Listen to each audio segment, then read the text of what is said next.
трансформатордың өзінен қарап отырмын мен. А фаза 240, мына В фаза 245, мына С фаза 250, 253 ойнап көрсетіп отыр көрдіңіз. С-да 253 короче.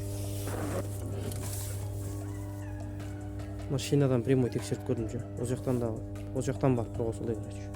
Бізге де. Не белый, я? Так, мына В фаза. Жоқ, ол С екен. С 244. В 253. А 238.